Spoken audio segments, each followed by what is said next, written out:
How has the process been for you so far? Well, so far, I think it's been seamless.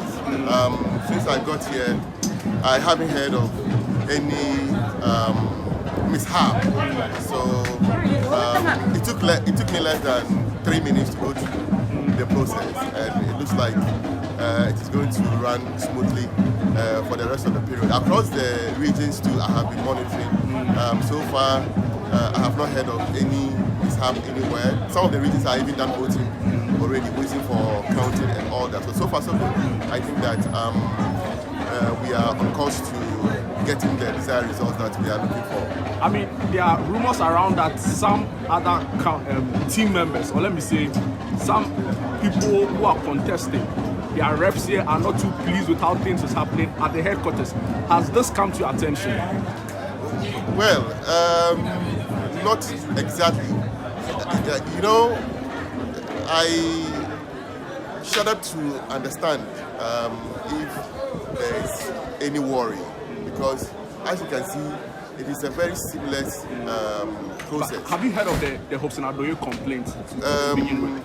I got a snapper of it, you know, but I mean, it's okay to complain if you have any cause. Could you tell us what his claims were exactly? I wasn't aware. I wasn't around when he was making, you know, those claims. But as far as I'm concerned, looking at all the arrangements that have been done, national executives, no one single person has control over the process.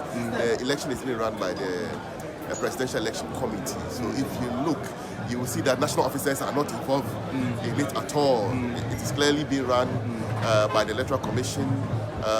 Security, as you can see, it's not even being run by any party. Security is being run by the state security. So I want to think that, of course, it's one of the normal things. Maybe you think that a certain positioning of the box is not well, might compromise somebody's vote. It's normal to complain. But at the end of the day, I say that this level of voters is one of the most difficult to compromise in any way. Because as National Youth Organiser, nobody can compromise me any way to vote. I'll come and vote based on my conscience and who I think the majority of, especially the NPP Youth, you know, would rally around. Talking about the NPP, what's the expectation of the teaming youth of the party after today's polls? They are just waiting for a candidate who they connect, you know, to way for them to market, you know, on the ground, social media, wherever, sell the achievements of the party. This party rests on the shoulders of young people, the youth. So we are just waiting for the party processes to finish. Give us a candidate, then we'll go to town with the candidate.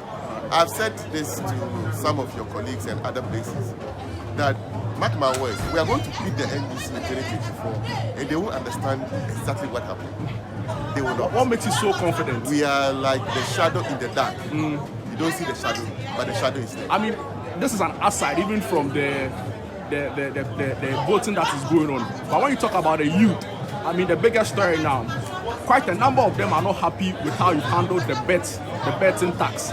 Some of them even complain about how the economy is taking a toll on them and their finances. People are complaining about jobs. How are you so confident that the youth will still come out strong for the NPP in the 2024 elections? I am extremely confident because we know what the alternative is.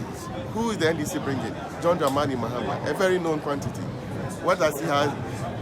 You know, what is John Dramani Mahama going to offer us again as a country? Everything he has to offer, he has, and we have seen it. Okay? This is the same John Dramani Mahama whose alternative to unemployment was to tell us that we should go and crack stores. As against what the NPP has been able to do. But he'll be campaigning on a track record. In terms of you know, employment. I completely understand. Look, across the world, there is serious economic hardship going on, and Ghana is not excluded in any way. But I'm also extremely confident that we are able to work and rebound. That I have no, you know, doubt in our ability to get control of our economy, especially by the time we are heading into the 2024 election. We have one of the most resilient young people in this country. And I keep saying, on any day, on any comparative analysis between the NPP and NDC, which is going to be the case, because we are going to test the record of the NDC vis-a-vis what the NPP has done, and put the two before the Ghanaian youth. And clearly, what we have done clearly outperforms the NDC in any So in are any you way. saying the level of job creation has been satisfactory for the Ghanaian, the teaming Ghanaian youth? I'm just not a national youth organizer. I'm also a youth activist. I look out for the well-being of young people, and I've been doing so for a very long time. Even before I became national youth organizer, we have done well. We can do better. That's why I insist and say all the time, it's better to keep a government that is working at it than one that doesn't have any idea.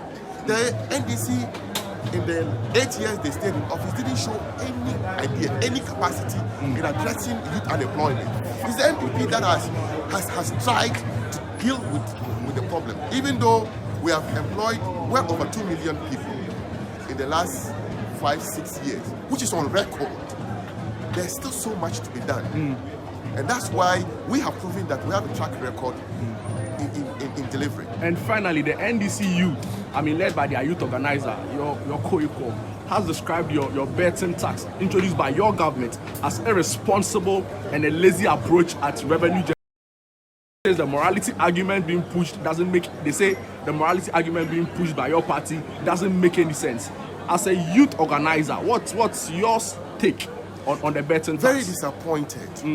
Very, very disappointed. When you are a youth leader, yours is not to champ on the bandwagon.